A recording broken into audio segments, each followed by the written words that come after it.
প্রণাম জানিয়ে আজকে আমাদের প্রোগ্রামের জন্য রীতা দি ব্যাঙ্গালোর থেকে ওনাকে অনুরোধ করব আমাদের প্রোগ্রামকে এগিয়ে নিয়ে যেতে। রীতা দি।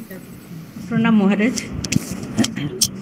সারদা রামকৃষ্ণ সংঘ বা সরস দ্বারা আয়োজিত আজকের এই সৎসঙ্গে উপস্থিত সকল ভক্তগণ ও সরসের সকল সদস্যদের স্বাগত, নমস্কার ও প্রণাম জানাচ্ছি। সর্বপ্রথম শ্রী শ্রী ঠাকুর, শ্রীমা সারদা ও স্বামীজিকে শতকোটি প্রণাম নিবেদন করে এখন বৈদিক মন্ত্র উচ্চারণের জন্য রিমি, রূপসা ও শুভ্রজিৎকে আমি অনুরোধ করছি। রিমি, রূপসা ও শুভ্রজিৎ। প্রণাম মহারাজ। শুরু। ওম শ্রী গুরুভ্যো নমঃ। হরি ওম।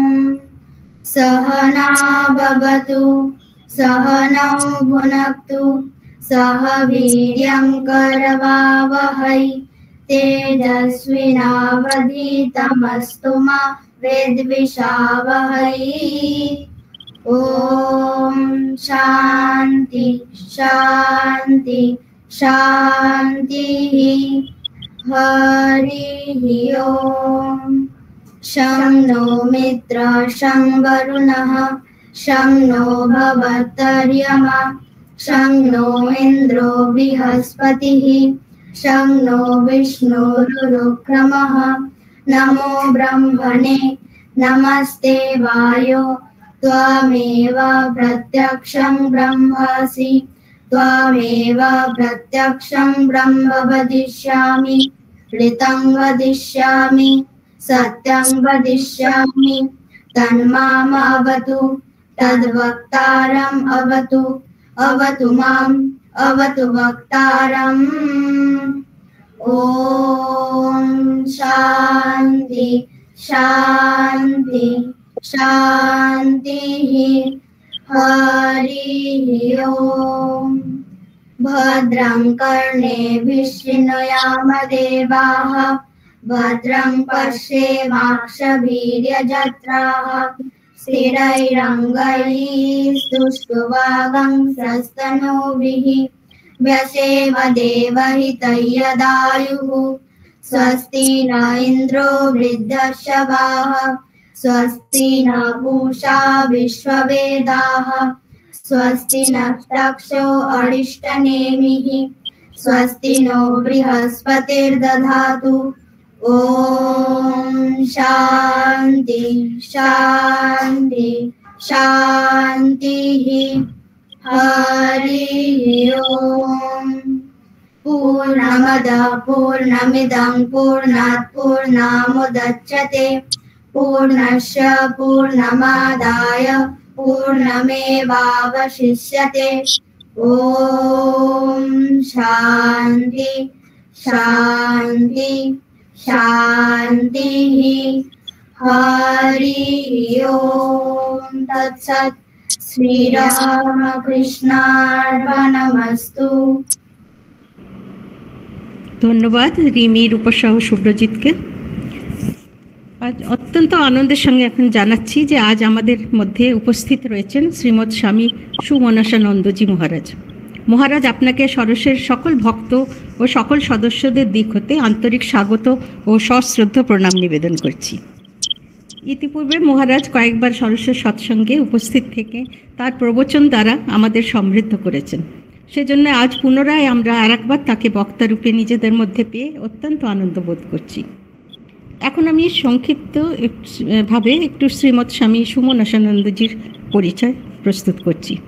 শ্রদ্ধেয় মহারাজ বর্তমান সময়ে assistant manager Vedanta society of southern California হলিউডে দায়িত্বে ভার সম্পাদন করছেন। এর পূর্বে তিনি সাউথ আফ্রিকা রামকৃষ্ণ সেন্টার ও সেই সঙ্গে সাউথ আফ্রিকা বেদান্ত মুভমেন্ট পরিচালনার সুচারুরূপে করেছেন। তাছাড়া ভারতে থাকাকালীন তিনি আসামের চেরাপুঞ্জি সেন্টারে হেড অফ স্কুল পদে থাকাকালীন 10,000 ছাত্র সমেত 68টি স্কুল বা সেন্টারকে দক্ষতার সঙ্গে পরিচালনা করেছেন। পশ্চিম বাংলার মালদা স্কুল, রামহরিপুর রামকৃষ্ণ মিশন আশ্রম, নরেন্দ্রপুর মিশন ইত্যাদি শৈক্ষণিক সংস্থানগুলি তার অধীনে থেকে প্রভূত উন্নতি করেছে। সরসের প্রতি মহারাজের বিশেষ স্নেহ আমাদের পাথেয়। ষোড়শের প্রথম অধিবেশনে শ্রদ্ধেয় মহারাজ তার প্রবচন দেন এবং এছাড়া 2022-এ ষোড়শের অনলাইন সৎসঙ্গের প্রথম বার্ষিকীতে পূজনীয় মহারাজ তার আশীর্বাণী সহ একটি বিশেষ ভিডিও প্রেরণ করে আমাদের উৎসাহবর্ধন করেন। গত 21শে এপ্রিল ষোড়শের 10ম বার্ষিকী উৎসব পালন করা হয়েছে এবং সেই সূত্র ধরেই আমাদের আজকের এই বিশেষ সৎসঙ্গের অনুষ্ঠান। ষোড়শের 10ম বার্ষিকী উপলক্ষে আমি ষোড়শের সকল ভক্তমণ্ডলী ও সদস্যদের আন্তরিক শুভেচ্ছা জ্ঞাপন করছি। 2015-র 21শে এপ্রিল অক্ষয় তৃতীয়া শুভ দিনে ষোড়শের অথবা সারদা রামকৃষ্ণ সংঘের আধ্যাত্মিক যাত্রা শুরু হয়। রায়পুর বিবেকানন্দ আশ্রমের তৎকালীন সচিব পরম পূজনীয় শ্রীমৎ স্বামী সত্যরূপানন্দজি মহারাজের আশীর্বাদ ও প্রেরণায় ষোড়শ ক্রমশ তার পথে এগিয়ে চলে। রায়পুর, বিলাসপুর, নারায়ণপুর, বেলুর মঠের মহারাজরা এবং সারদা মঠের মাতাজিদের পথ প্রদর্শন, অভয়দান ও উৎসাহদান ষোড়শকে ক্রমশ এগিয়ে নিয়ে চলেছে। এইভাবে 9 বৎসর অতিক্রম করে ষোড়শ বর্তমানে 10ম বৎসরে পদার্পণ করেছে। 2021-এর করোনার প্রকোপে গৃহবদ্ধ ভক্তদের উদ্দেশ্যে ষোড়শের অনলাইন সৎসঙ্গ শুরু করা হয়। শুধু ভক্তবৃন্দের কাছে এই প্রোগ্রামটি অত্যন্ত জনপ্রিয় হয়ে ওঠে। অনলাইন হওয়ার সাথে সাথে কেবল ভারতের ভক্তরাই নয়, বরং দেশ বিদেশের নানা স্থান থেকে, যেমন France, Durban, Holland, Netherland, Ireland, America প্রভৃতি দেশগুলি থেকে আধ্যাত্মিক প্রসঙ্গপ্রিয় মানুষ অত্যন্ত আগ্রহের সঙ্গে ষোড়শের সকল অনুষ্ঠানে যোগ দিয়ে থাকেন। প্রসঙ্গত জানাই যে এখনও পর্যন্ত ষোড়শের 355টি অনলাইন ক্লাস অনুষ্ঠিত হয়েছে, যেগুলিতে 50-এর অধিক সাধু মহারাজরা এবং 11 জন মাতাজিরা বহুবার অংশগ্রহণ করে ষোড়শকে সমৃদ্ধ করেছেন। ষোড়শের বিষয়ে এই সংক্ষিপ্ত বিবরণের শেষে ষোড়শের সঞ্চালিকা সঙ্গমিতা তোকদারকে তার প্রচেষ্টা ও ষোড়শের সাফল্যের জন্য অভিনন্দন এবং আন্তরিক ধন্যবাদ জ্ঞাপন করছি। এখন আমি শ্রীমৎ স্বামী সুমনসানন্দজি মহারাজের কাছে আবার ফিরে আসছি। মহারাজ, আপনাকে আভূমি লুণ্ঠিত প্রণাম জানিয়ে আপনার কাছে ষোড়শের আগামী দিনের জন্য আশীর্বাদ প্রার্থনা করছি। আপনার আজকের বক্তব্য বিষয়টি হলো স্বামী বিবেকানন্দের দৃষ্টিতে শ্রীমা সারদা। মহারাজ, আপনার কাছে একটি বিশেষ অনুরোধ, বক্তব্য বিষয়টির সঙ্গে আপনি ওখানকার হলিউডের সেন্টারটির বিষয়ে একটু বিবরণ দিলে আমরা বিশেষ বাধিত হব। আর শুরু করার পূর্বে আরেকটি অনুরোধ, একটি ভজন গান আপনার শ্রীকণ্ঠে আমরা ভক্তরা শোনার জন্য উৎকণ্ঠিত। মহারাজ নমস্কার। শোনা যাচ্ছে?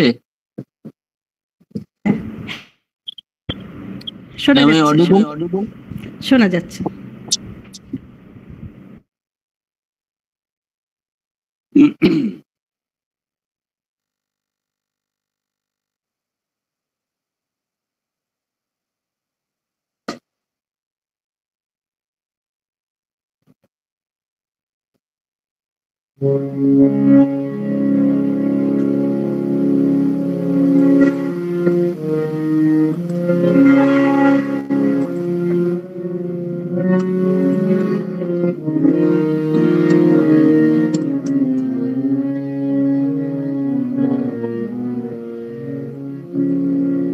जननीं शारदां देवीं रामकृष्णं जगद्गुरुं पादपद्मे तयो श्रुत्वा प्रणमामि।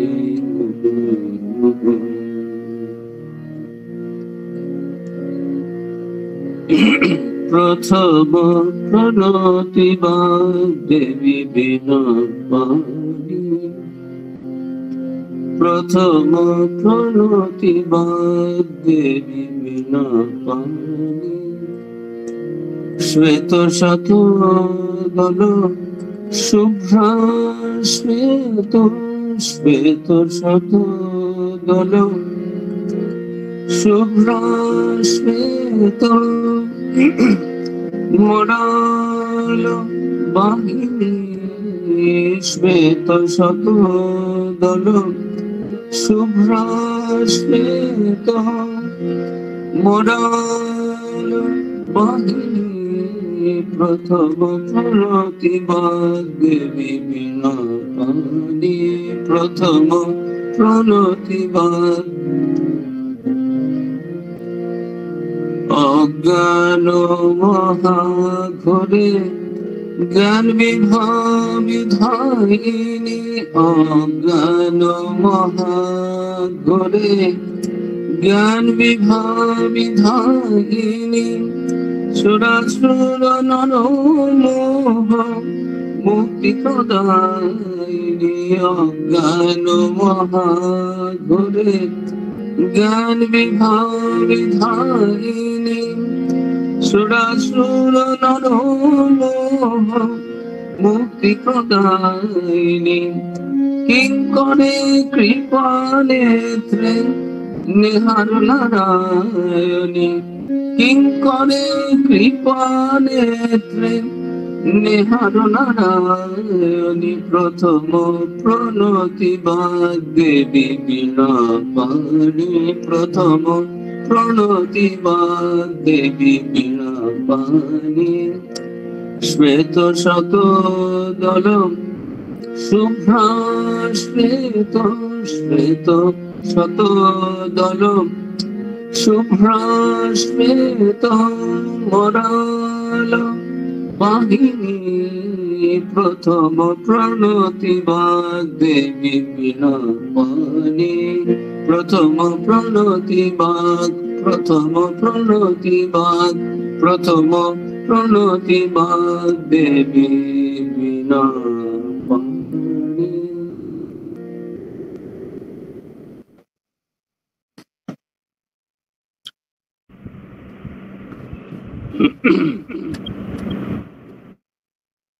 নমস্কার সবাইকে। খুবই আনন্দ হচ্ছে সর্বশেষ সারদা রামকৃষ্ণ সংঘের এই 10ম বার্ষিকীর অনুষ্ঠানে যুক্ত হতে পেরে অনেকগুলো কয়েকটি পরিচিত মুখ বহুদিন পর দেখে আনন্দ হচ্ছে। বহু বছর ভারতবর্ষে যাওয়া হয় না, এই সুযোগে একটু মায়ের প্রসঙ্গ চিন্তা করার, ভক্তদের সঙ্গে একসঙ্গে মিলে একটু সেই ঠাকুর বলতেন জাবর কাটা, একটু মায়ের কথা যখন বিষয়টি স্থির হয় যে কোনটা বলবো, নিবেদিতা মাকে ইয়েকে বললাম, সঙ্গমিত্রা মাকে তুমি বলো না, আপনি ঠিক করুন ঠিক করুন। যাই হোক, এই বিষয়টি আমার খুবই প্রিয়। স্বামীজির দৃষ্টিতে মা সারদা দেবী খুবই অপূর্ব, চমৎকার। এই বিষয়টি আমাদের সকলেরই ভালো লাগে, মায়ের কথা বলতে, শুনতে, রোমন্থন করতে, মনের মধ্যে সেটাকে অনেকক্ষণ ধরে চিন্তা করতে কার না ভালো লাগে। মা তো সন্তানের কাছে সর্বদাই বড় আকর্ষণের বস্তু। তা আমাদের সকলেরই মায়ের কথা শুনতে ভালো লাগে। আর আমিও ধন্যবাদ জানাই এই সুযোগ করে দেওয়ার জন্য সারদা সংঘের সঙ্গমিত্রা, রীতা মা এবং অন্যান্য যারা দোজওয়ারির কানেক্টেড উইথ ইট এর সঙ্গে যুক্ত রয়েছেন, সবাইকে অনেক অনেক শুভেচ্ছা এবং কৃতজ্ঞতা। এই অনুষ্ঠানগুলো এই 350 না কত 60-এর ওপরে এত অনুষ্ঠান হয়েছে, এত সন্ন্যাসীরা মাতাজিরা যোগদান করেছেন। It is not a small achievement. আমরা তো কোনো কিছুই ফলের আশাই করি না ব্যক্তিগতভাবে, কিন্তু মানুষের এতে তো কল্যাণ হচ্ছে। এজন্য বিশেষভাবে এই রামকৃষ্ণ সারদা রামকৃষ্ণ সংঘ ধন্যবাদার্হ। আমি তাদের সবাইকে অনেক অনেক শুভেচ্ছা আর নমস্কার, কৃতজ্ঞতা জ্ঞাপন করছি। আর মা ঠাকুরের কাছে প্রার্থনা করি যে এরকম করে বর্ষের পর বর্ষ এই সংঘটি সকলের আধ্যাত্মিক সেবায় নিয়োজিত থাকুক, তাতে তাদের নিজেদেরও কল্যাণ, আর আমরা যারা যুক্ত হব আমাদের সকলের কল্যাণ। এই প্রার্থনা ঠাকুর মার কাছে। সময় খুবই অল্প, আর বিষয়টি এত চমৎকার এবং এত বিভিন্ন দিক রয়েছে। স্বামীজির জীবনে মায়ের প্রভাব এবং স্বামীজির মায়ের প্রতি যে ভক্তি। শ্রীরামকৃষ্ণ সম্বন্ধে বিবেকানন্দকে আমরা সবাই ভক্ত, পড়াশোনা করি, জানি। বছর ধরে বছর ধরে শ্রীরামকৃষ্ণের কাছে যাচ্ছেন, কিন্তু 5 বছর 1884 বাবা শরীর চলে যাওয়ার পরে তিনি কালী প্রথম ঢুকলেন, এবং শ্রীরামকৃষ্ণ যে প্রার্থনা করলে মা কালী শুনবেন এটা তার কাছে পাওয়া গেল। তার আগে পর্যন্ত শ্রীরামকৃষ্ণ যত যা বলতে চান তাকে তিনি পছন্দ করেন। ইয়াং নরেন্দ্রনাথ দিন কাটান, কখনো কখনো রাত কাটান, ঠাকুরের ঘরে পর্যন্ত রাত্রি যাপন করেছেন, ওখানে জপ ধ্যান করেন, সবকিছু করছেন, কিন্তু মন্দিরে যাবেন না। ঠাকুরের যে ইষ্ট দেবী তার মন্দিরে যাবেন না। কেন না? উনি বিশ্বাস করেন নিরাকার ব্রহ্ম, তিনি সর্বভূতেই আছেন। একটা মূর্তির মধ্যে কি করে সেই অসীম অনন্তকে আবদ্ধ করে রাখা যায়? কাজেই সকলেই যখন আমরা দেখতে পাই 1861 খ্রিস্টাব্দে যখন ওই মথুরবাবু দক্ষিণেশ্বরে ভৈরবী ব্রাহ্মণী এরা সবাই ডেকেছেন, মিটিং ডেকেছেন পণ্ডিতদের, বৈষ্ণব চরণ, গৌরী পণ্ডিত, তখন 1861 আর ইয়াং নরেন্দ্রনাথ যাচ্ছেন ধরুন 1880 থেকে 80, 81, 82, 83, 84 পর্যন্ত শ্রীরামকৃষ্ণকে বলা যায় পাত্তাই দিচ্ছেন না। মানে শ্রীরামকৃষ্ণকে ভালোবাসেন, as a man I have the highest respect for him, কিন্তু অবতার আর ওই মা কালীর সঙ্গে কথা বলছেন, ও সমস্ত ওগুলো সব বুজরুকি বলেননি, বলেছেন মানুষটি ভালো, উনি তো মিথ্যে কথা বলবেন না। কিন্তু আসলে ওনার হয় কি, রাতে ঘুমন টমন না, তো সারাক্ষণ মা করছেন, এই সমস্ত হ্যালুসিনেশন, ড্রিম, সাইকোলজিক্যাল একটু ব্যাপার ট্যাপার এই সমস্ত রয়েছে। উনি যা দেখেন বলেন যে কথা হলো, দেখা হলো, আসলে এগুলো সেগুলো নয়, এগুলো হ্যালুসিনেশন। এগুলো আমরা পড়েছি, এগুলো জানি। গিরিশবাবু, রামচন্দ্র দত্ত এরা যখন অবতার বলে প্রচার করছেন শ্রীরামকৃষ্ণ অবতার, তখন নরেন্দ্রনাথ কে ঠাকুর বলছেন ও কি বলে দেখিয়ে, পাবলিকলি নরেন্দ্রনাথ বলে দিচ্ছেন যে না। আর শ্রীরামকৃষ্ণ সর্বদা বলছেন নরেনের মতো এরকম আধার হয় না, কলকাতার বুকে এমন আধার, বাপরে, বড় ফুটোওয়ালা বাঁশ, সহস্র জল পদ্ম, নর ঋষি।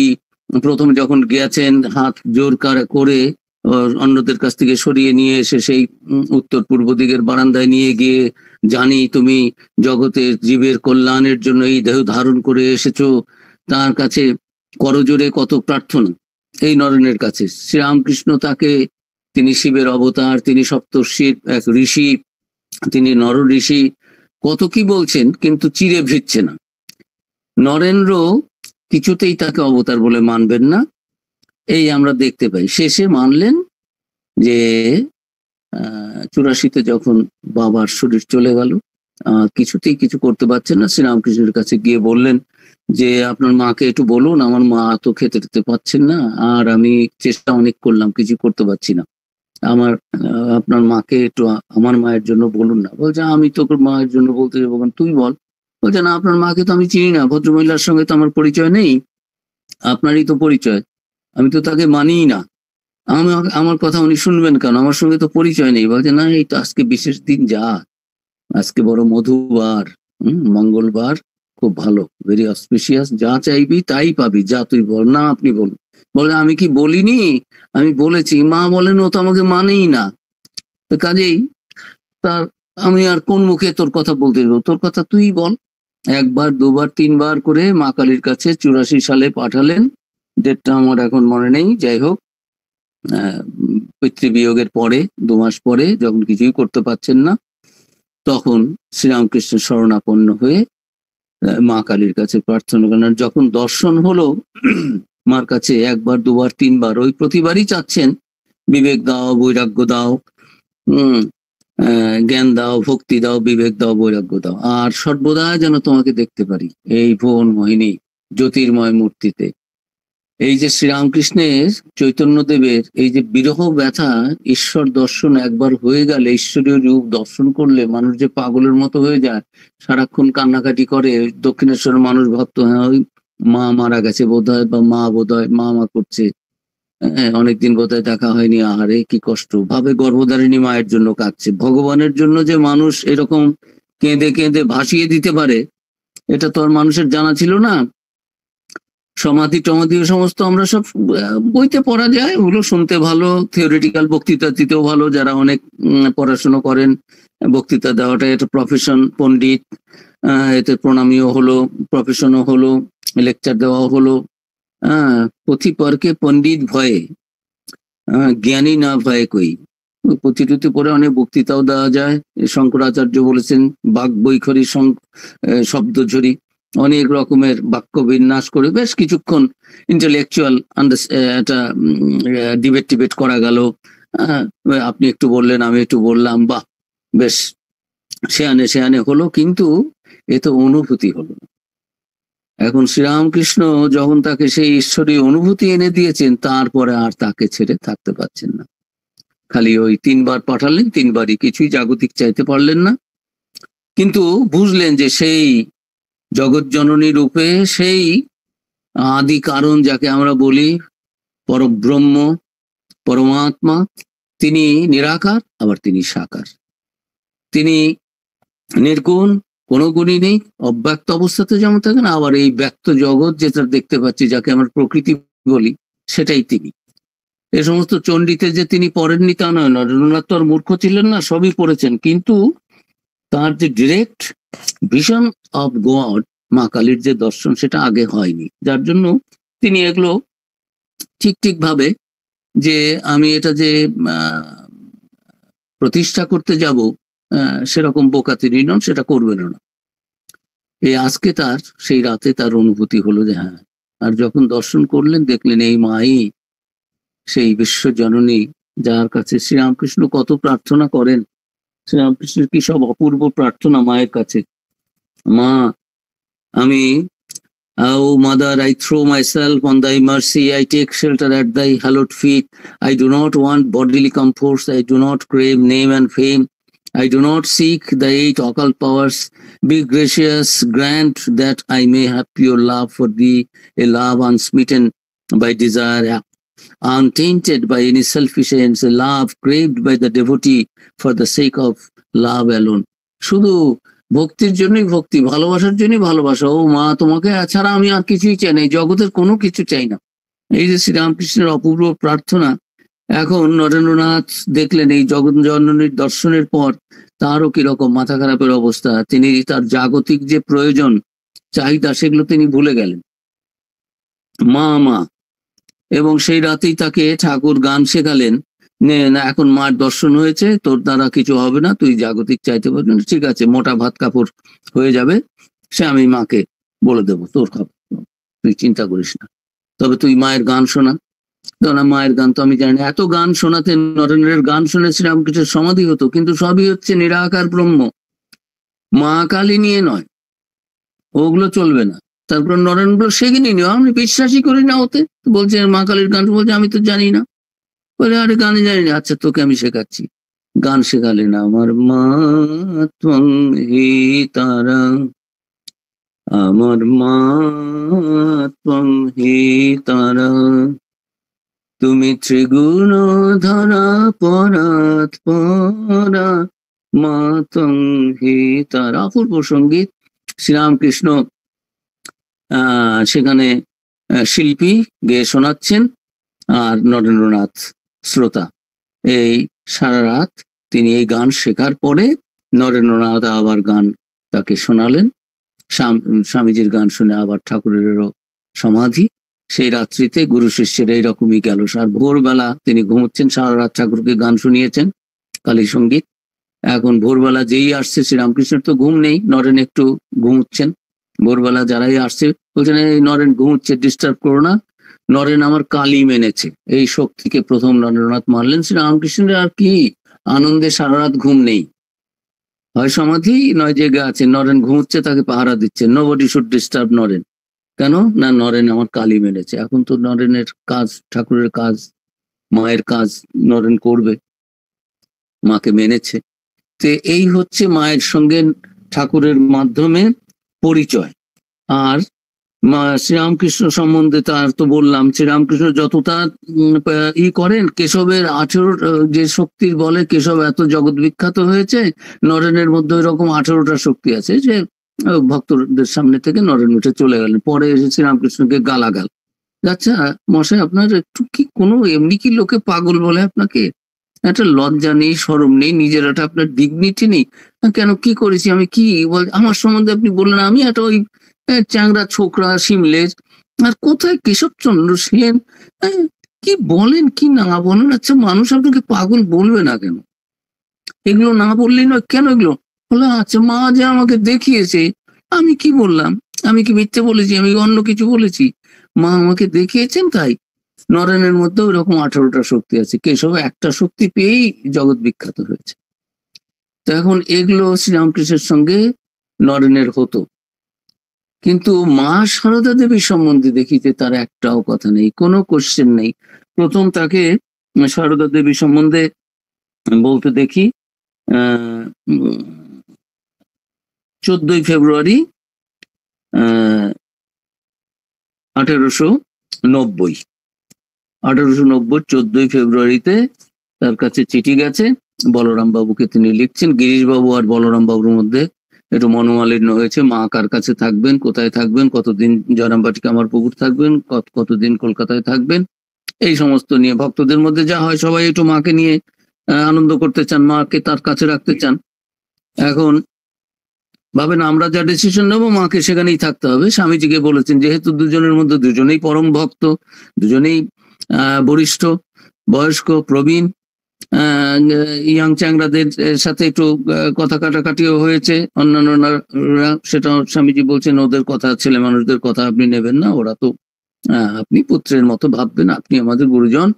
তবে আমার কাছে মায়ের ব্যাপারে মতামত চেয়েছেন, আমি কে নরাধম, আমি মার ব্যাপারে ডিসিশন নেব, মানে আমি তো নেবই না, আপনারাও নেবেন না। আপনারা বড় গুরুজন, ডিরেক্টলি বলছি না ধমকে, কিন্তু আসলে মেসেজটা দিয়ে দিচ্ছেন যে আমি মার সম্বন্ধে ডিসিশন নেওয়ার কে, মানে আপনারাও কেন নন, নাইদার ইউ নর গিরিশ বাবু। তারপরে বলছেন মাকে নিয়ে, মা কোথায় থাকবেন না থাকবেন এই ব্যাপারগুলোতে অন্যদের ডিসিশন নেওয়া তো ঠিক নয়। আর মা যদি অলরেডি আপনার কাছে এসে থাকেন, তাহলে আমার কোটি কোটি ভুলুণ্ঠিত প্রণাম তার কাছে দেবেন এবং তার কাছে প্রার্থনা করবেন আমার জন্য। শ্রীরামকৃষ্ণ অনেক কথা বলে গেছেন, এখনো তো সেগুলো ফলছে না। তা কাজেই মার আশীর্বাদে সব হবে। এই মার প্রতি যে তার অনন্যা ভক্তি গীতাতে দেখতে পাই। গীতাতে ভগবান বলছেন অনন্যাশ্চিন্তয়ন্ত মাঙ্গে জনা পর্যুবাস, একেবারে মায়ের প্রতি এই নরেন্দ্রনাথের যে ভক্তি, শ্রীরামকৃষ্ণের সঙ্গে তর্ক বিতর্ক, তাকে উড়িয়ে দেওয়া সব চলবে পাবলিকলি, কিন্তু মা সম্বন্ধে আমরা দেখতে পাই যে প্রথম থেকেই মায়ের কৃপায়, এগুলো তো ঈশ্বরের কৃপা ছাড়া হয় না। চণ্ডিতা আছে, তং বৈষ্ণবী শক্তির অনন্ত বীর্যা বিশ্বস্ত বীজং পরমাসি মায়া সম্মোহিতং দেবী সমস্ত মেত তং বৈ প্রসন্না ভুবি মুক্তি হেতু, 11 অধ্যায়ে এটা রয়েছে। সেই দেবতারা যখন স্তুতি করছেন তখন বলছেন, হে দেবী আপনি অনন্ত বীর্যা, বিষ্ণুর শক্তি, লাদিনী শক্তি, জগৎপালিনী শক্তি, আপনি বিশ্বের আদি কারণ, মহামায়া, আপনি সমগ্র জগৎকে মোহগ্রস্ত করে রেখেছেন। আর আপনি প্রসন্ন হলে ইহলোকে ভক্তদের, শরণাগত ভক্তদের মুক্তির কারণ হয়ে থাকেন। ইহকাল পরকাল সবই আপনার হাতে, আপনি সব। আজকে একটা গান একটু গাওয়ার চেষ্টা করবো। স্বামীজি অম্বা স্তোত্রম একটা লিখেছেন, মায়ের উপরে তার কি ভক্তি, কি অপূর্ব। সেটা গাওয়ার অতটা সময় হবে কিনা, কিন্তু অর্থটা আগে বলে দিই। সে অম্বা স্তোত্রতেও স্বামীজি সেই যে জগৎ জননী, তিনি যে এই শারদা রূপে আবার এসেছেন, তার কারণ শ্রীরামকৃষ্ণ বলেছিলেন, ও শারদা সরস্বতী জ্ঞানদায়িনী মহাবুদ্ধিমতী, জীবের কল্যাণের জন্য এসেছেন, জ্ঞান দিতে এসেছেন, অনেকগুলো কথা এগুলো বলেছেন নানান জনের কাছে, কিন্তু কেউ ওগুলো কানে দেয়নি, কেউ বোঝেনি, রূপ ঢেকে এসেছে। শারদা দেবী সম্বন্ধে যে নানান কিছু ঠাকুর যখন বলেছেন, রূপ থাকলে, রূপ ঢেকে এসেছে, রূপ থাকলে অশুদ্ধ মনে দেখে লোকের অকল্যাণ হয়, তাই রূপ ঢেকে এসেছে। একটা গান আছে না, রূপ ঢেকে তুমি কে গোপরূপা অবগুণ্ঠনে ঢাকা, আছো মা বারায়ে চরণ দুখানি, আঁখি দুটি স্নেহ মাখা, অবগুণ্ঠনে ঢাকা। কি অপূর্ব সঙ্গীত, একজন সন্ন্যাসীর এটা এই করার লেখা। তো যাই হোক, বলছি যে মা রূপ ঢেকে এসেছেন। ঠাকুর বলেছেন ছাই চাপা বেড়াল দেখলে বোঝা যাবে না, চেনা যাবে না। ছাইয়ের গাদা থেকে বেড়াল বেরোলে বোঝা যায় না এটা কালো বেড়াল কি সাদা বেড়াল কি কোন বেড়াল। কালো ভরে আছে ইয়েতে, ছাইয়ের ঢাকা। তো এরকম অনেকবার বলেছেন, কিন্তু যারা তার রামলাল, ভাইপো, হৃদয়, তারা দুর্ব্যবহার করেছে। ঠাকুর বলেছেন হৃদয়ে নিজেকে দেখে এই দেহ, একে তুই অনেক তুচ্ছ তাচ্ছিল্য করে কথা বলেছিস এবং বলিস, কিন্তু ওকে মানে শ্রীমাকে আর কখনো এমন কথা বলিসনি। এর ভেতরে যে আছে, অর্থাৎ ঠাকুরের ভেতরে যে আছে, নিজেকে দেখিয়ে বলছেন এর ভেতরে যে আছে সে যদি ফোঁসও করে রক্ষা পেলেও পেতে পারিস, কিন্তু ওর ভেতরে মানে মা সারদা দেবীর মধ্যে যে রয়েছে যদি ফোঁস করে তোকে ব্রহ্মা বিষ্ণু মহেশ্বরও রক্ষা করতে পারবেন না। এই সমস্ত কথা বলেছেন। তারপরেও তার কারণ অজ্ঞান তো এরকমই হবে। কতবার মাকে কথা শুনিয়েছে, ঝগড়া করেছে, মায়ের সঙ্গে কি অভদ্র ব্যবহার করেছে। মা যখন প্রথম দক্ষিণেশ্বরে আসেন, হৃদয় তখন বলেছেন কে এসেছে, কেন এসেছে, কিসের জন্য আসতে, কে আসতে বলেছে, এখানে থাকা হবে না। ঠাকুর কোনো কথাই বললেন না, মাকে চলে যেতে হলো। এই সমস্ত দুর্ব্যবহার কত কি করেছে, কিন্তু ঠাকুর কিচ্ছু বললেন না। মাও এইরকম ফিরে চলে গেলেন, কিন্তু মা কখনো দোষ ধরেন নিয়ে দেন।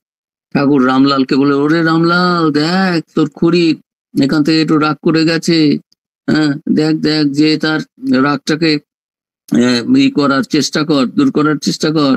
সে যদি এখানকার প্রতি ক্রোধান্বিত থাকে তাহলে নিজেকে দেখিয়ে বলছে এখানকার সব চলে যাবে। অবতারত্ব তিনি দেখাচ্ছেন। মাকে, জগৎজননী সারদা দেবীকে বিশ্বময় বোঝানোর জন্য, মানুষ যাতে বোঝে, এই জন্য তো স্বামীজি এক জায়গায় বলেছেন, এই জন্যই তো এইবারে এই অবতারে, শ্রীরামকৃষ্ণ অবতারে স্ত্রী গুরু গ্রহণ। এই ভৈরবী ব্রাহ্মণী, একটা মহিলাকে গুরু করার কি দরকার ছিল? আর কি গুরুর দরকার ছিল না? শ্রীরামকৃষ্ণ অবতার, তার গুরু একজন মহিলা কেন হবেন? মহিলাদের কি ওই সম্মান দেওয়া হতো? নারী অবলা, তার দ্বারা আবার কি হবে, এরকম ভাব ছিল সমাজে। কিন্তু শ্রীরামকৃষ্ণ একজন নারীকে গুরু বানিয়ে মাথার উপরে রাখলেন। সেই জন্য স্ত্রীভাবে সাধন, মাতৃভাবে সাধন, সেই জন্য স্ত্রীকে পুজো। সারদা দেবী পুজো করার কি দরকার ছিল? ঢং রাত্রিবেলায় করলেন, কাউকে না জানালেও হতো না, জগৎময় সেটা দেখালেন, আমি করছি তোমরাও করবে। যত্র নার্যস্ত পূজ্যন্তে রমন্তে তত্র দেবতা। মনুস্মৃতিতে আছে, আমাদের শাস্ত্রে রয়েছে, যেখানে নারীদের সম্মান আছে, নারীরা যেখানে পুজো পান, যে পরিবারে, যে সংসারে, যে সোসাইটিতে, যে দেশে, সেখানে কি হন? রমন্তে দেবতা, দেবতারা আনন্দে সেখানে থাকেন। তার মানে সেটা স্বর্গ হয়ে যায়। দেবতারা যেখানে থাকেন, দ্যাট বিকামস এ প্যারাডাইস, স্বর্গ, হেভেন। এই শ্রীরামকৃষ্ণর এ সমস্ত কথা তো ঠাকুর সবাই বুঝবে না। স্বামীজি বললেন না, আজকে যে শিবজ্ঞানে জীবসেবা, আর যা শুনলাম, সারদানন্দজি বললেন কি শুনলাম, আমরা তো সবাই শুনলাম, কিছুই বুঝলাম না। পরে দেখলাম নরেন্দ্রনাথ বলছে ঠাকুরের এক একটি কথা নিয়ে একেবারে এক একটি পুরাণ লেখা যায়। এই সমস্ত এত দামি দামি মূল্যবান কথা যদি ভগবান সময় দেন তাহলে দেখিয়ে দেব। পরে দেখিয়ে দিলেন শ্রীরামকৃষ্ণের শিবজ্ঞানে জীবসেবা। সমস্ত বিশ্বের সবগুলো spiritual organisation, those who are void of any service activities, জাগতিক আমরা কোনো কাজ করব না, ইন্ডিয়ার মধ্যেও ছিল, অন্য জায়গাও ছিল, এখন সকলেই যেন আমাদের সেবা করতে পারলে না, মানুষের মধ্যেই তার প্রকাশ, মানুষের মধ্যেই তার বিশেষ প্রকাশ, মানুষের মধ্যেই তিনি আমাদের সেবা নেন, মানুষের মধ্যেই তাকে দেখতে হবে। স্বামীজি এক জায়গায় বলছেন, মাও বলেছেন যে ভগবান এখানে ওখানে কোথায়, তো তার মধ্যে দিয়েই, সবকিছুর মধ্যেই তো তিনি রয়েছেন। স্বামীজি নিজে বলেছেন, এই যে নিজের মুক্তি চাচ্ছিস, এই মানুষের সেবা কর, তাহলে এর মধ্যে দিয়েই মুক্তি হবে। কত যে ভাবে বোঝানোর চেষ্টা করেছেন যে সেই পরমাত্মা পরমেশ্বর এই সকলের মধ্য দিয়েই অবতারে বিশেষ প্রকাশ, একেবারে পূর্ণ প্রকাশ, জ্ঞান, ভক্তি, বিবেক, বৈরাগ্য, কর্ম, এ সমস্ত দেখতে পাই, জ্ঞান, সব কিছু, প্রেম, এই 26টা গুণ রয়েছে, গীতাতে বলা রয়েছে দৈবাসুর সম্পদ অবতারের মধ্যে পূর্ণ মাত্রায়। কি রামচন্দ্র, কি শ্রীকৃষ্ণ, কি চৈতন্যদেব, কি আমাদের ঠাকুর, হ্যাঁ, এদের মধ্যে এই সমস্ত গুণাবলী, বুদ্ধ, যিশু, এদের মধ্যে দেখা যায় এই গুণগুলো যে একেবারে কত ভাবে প্রকটিত হয়েছে, বিকশিত হয়েছে, প্রকাশিত হয়েছে। এখন মার কথা বলছি যে ঠাকুর বলেছেন, কিন্তু কজন বুঝতে পেরেছে? কিন্তু নরেন বুঝতে পেরেছে। শাস্ত্রেও আছে যে তিনি কৃপা করে না বোঝালে এই যে বোঝা যায় না। চণ্ডীতে রয়েছে যে গীতাতেও আছে, গীতা চণ্ডী একটু বলি যে জ্ঞানী নামপি চেতাংসি দেবী ভগবতী হিসা সৈসা প্রসন্না বরদা নৃণাং ভবতী মুক্তয়। জ্ঞানী যারা, এই শক্তি জগতের সকল জীবকে মহাচ্ছন্ন করে রেখেছেন। অতএব এই বিষয়ে বিস্মিত হওয়া কর্তব্য নয় যে আমরা ভুলেই থাকবো। ওই চণ্ডীতে রয়েছে মেধা ঋষির কাছে গিয়ে সুরত রাজা সমাধিবর্ষ বলছে যে সংসার ছেড়ে এসেছি প্রাণ বাঁচানোর জন্য, পরিবার থেকে আর মন্ত্রিসভা থেকে আমাকে ওদের মেরে দিত, আমাদের ঠকিয়েছে, এখানে এসে সেই তাদের কথাই কেন ভাবছি যারা আমাদের শত্রু? মেধা ঋষি বললেন এটাই তো মহামায়া, এই মহামায়ার প্রকোপেই এরকম হয়। তাহলে মহামায়াটা কি? এই যে সেই মহাশক্তি যাকে জ্ঞানীরাও, জ্ঞানীদেরও মহাচ্ছন্ন করে রাখেন। তোমরা তো সাধারণ মানুষ, তোমরা সেই মহামায়া সমগ্র চরাচর জগৎ সৃষ্টি করেন। তিনি আবার সৈসা প্রসন্না বরদা, তিনি আবার প্রসন্ন হলে মানুষকে মুক্তি লাভের জন্য অভীষ্ট বর প্রদান করেন। তো এই যে তার কৃপা ছাড়া, তাকে খুশি করা ছাড়া, সে রামচন্দ্রজি রাবণকে মারবেন, তার জন্য পুজো করলেন, দেবীর আরাধনা করলেন, এই শারদীয়া দেবীর উদ্বোধন হলো। সেখানে ব্রহ্মা বলে দিলেন যে তুমি তাকে যদি তুষ্ট না করতে পারো, প্রপিশিয়েট না করতে পারো, তাহলে তো তুমি রাবণকে মারতে পারবে না। তাকে খুশি করতে হবে। কিভাবে তিনি খুশি হন? এই শুদ্ধ মন হলেই তিনি খুশি হন। মাকে একবার একজন জিজ্ঞেস করেছে, মা জপ করলে তাকে ঈশ্বরকে পাওয়া যায়? না বাবা। ধ্যান করলে পাওয়া যায়? না বাবা। তাহলে কি পাওয়া যায় না? বলে হ্যাঁ, ঈশ্বর দর্শন হয়। কি করে হয়? তার কৃপায়। তার যদি কৃপা হয় তাহলে, আর সেই কৃপা কার প্রতি কখন হবে সেটা তো তিনিই জানেন। এটা তো আর আমাদের চাপ দিয়ে করানো যাবে না যে আমি তোমার বেশি ভক্ত, আমাকেই দেখা দিতে হবে, না। আর যারা ভক্ত হয় তারা কখনো ওই রকম ডিমান্ডও করে না। তো এগুলো শাস্ত্রে সব রয়েছে, এই আমাদের উপনিষদেও রয়েছে যে তাকে এই করে অন্য কোনোভাবেই পাওয়ার উপায় নেই। তাহলে কিভাবে তাকে পাওয়া যায়? যে তাকে পাওয়া যায় যমে বৈষব রেণুতে তেন লব্ধ।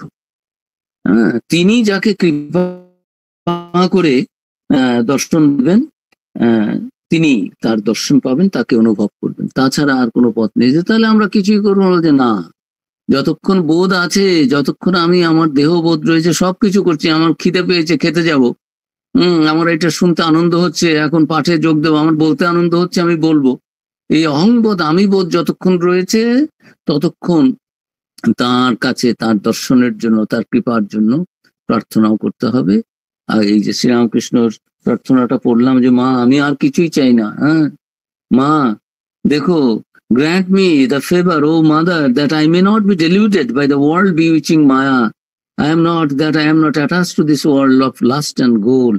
মা গো, দেখো আমার যেন তোমার এই ইনস্ক্রুটেবল, এই অপ্রতিরোধ্য এই যে মহামায়া, সেটা যেন আমি পড়ে হাবুডুবু না খেয়ে নষ্ট না হয়ে যাই। I do not know how to worship. I am without austerity. তারপরে বলছেন there is no one but thee whom I may call my mother, own mother. আর কাউকে আমি আপন বলে জানি না তোমাকে ছাড়া। হনুমানজি প্রার্থনা করছেন শ্রীনাথে জানকীনাথে, ওই যে সেখানে বলছেন গিয়ে যে হ্যাঁ, নান্না স্পৃহা রঘুপতে হৃদয়ে আস্মদীয়ে সত্যং বদামি চ ভবান অখিলান্তরাত্মা। আমি সত্যি বলছি রামচন্দ্র জি, তুমি তো জানো আমার হৃদয়ে তো তুমি বসে রয়েছো, আমি আর কিছুই চাই না। আমাকে আর কিছু দিয়ে তুমি আমাকে মহামায়ার মধ্যে ফেলো না। দেখো আমি যেন তোমার কাছে শুদ্ধা ভক্তি, আর কিছু না, কিচ্ছু চাই না। কত কি বারবার তাকে বলেছে, নারদকে ভগবান বলেছেন কি চাও বলো, কতবার, কিন্তু ওই না, ওই শুধু ভক্তিটাই চাই।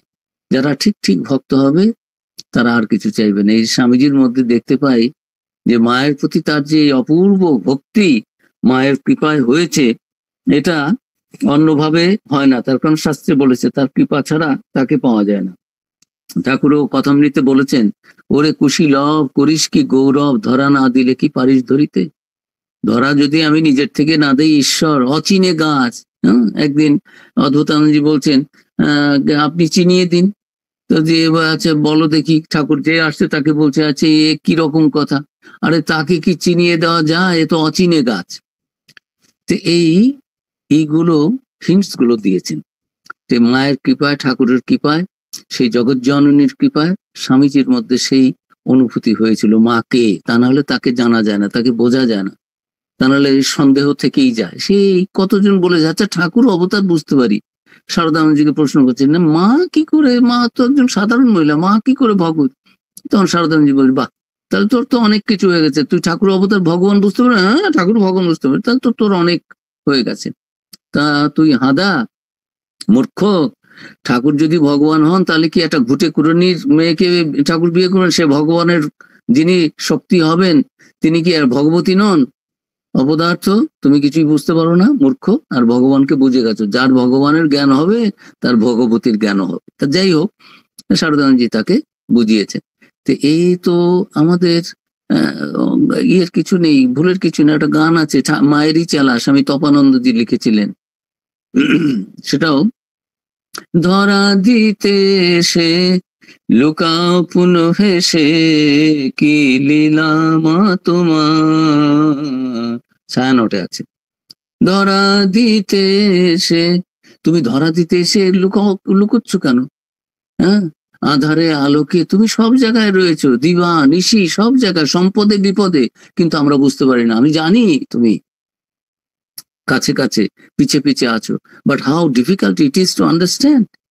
সে এগুলো যে সাধক তার মনে এই অনুভূতিগুলো হবে। তো স্বামীজির মায়ের কৃপাতে এই অনুভূতি হয়েছিল যে মাই সেই জগৎ জননী শ্রীরামকৃষ্ণ যার পুজো করেছেন, বলেছেন যে ওই মন্দিরে মূর্তিতে কালী রূপে যাকে পুজো করি, আর বায়োলজিক্যাল মা যিনি আর তুমি, এই তিনজন সেই আনন্দময়ীর রূপ।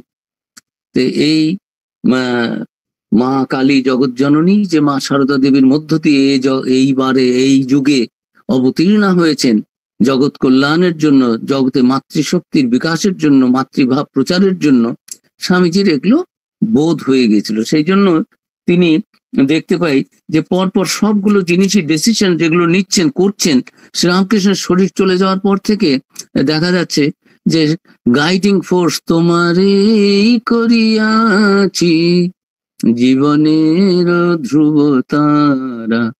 জীবনের ধ্রুবতারা রামকৃষ্ণ থেকে, রামকৃষ্ণ তো আছেনই, কিন্তু ভিজিবল গডেস কে মা। কোনো একটা বড় কাজ মায়ের অনুমোদন ছাড়া, কথা ছাড়া স্বামীজি করছেন না।